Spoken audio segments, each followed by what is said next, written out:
Sa una ay akala ni Dara, nakakampi niya si Freddy at tutulungan siyang linisin ang mga paratang labang sa kanya. Nagkasundo pa silang dalawa na sabay na humaharap sa media at magbigay ng kani-kanilang pahayag pero hindi naging ayon sa plano ni Dara ang lahat. Bago pa man niya maipaliwanag ang kanyang panig, nauna nang magsalita si Freddy. Sa halip na protektahan siya, ipinagtanggol nito ang sarili at ibinalik kay Dara ang sisi dahil dito tuluyang nabaliktad ang sitwasyon at napagtanto ni Dara na siya pala ang napaglaruan nilang usapan. Samantala, nanindigan naman si Megan sa kanyang ina dahil naniniwala siyang totoo ang mga sinabi nito.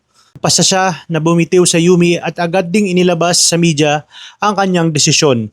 Dahil sa nangyari, naapektuhan ang grupo at naging mabigat ang naging epekto ng pag-alis nitong si Megan.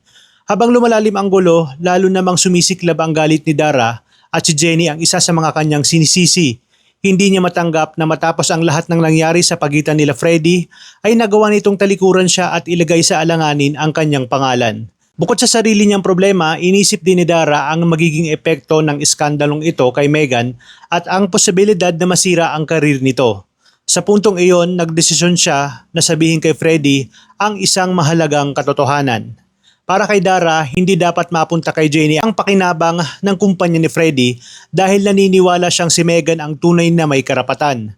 Ngunit sa pagpili niyang sabihin kay Freddy ang totoong pagkatao ni Megan, mas lalo ring nanganganib na lumala ang kahihiyang kinakaharap nila lalo na ng kanyang anak na si Megan.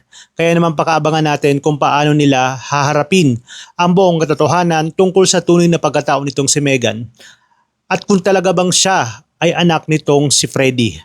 Yan ang pakaabangan natin dito lang sa Born to Shine. Maraming salamat sa inyong panonood at pagpalain tayong lahat, mga kapuso.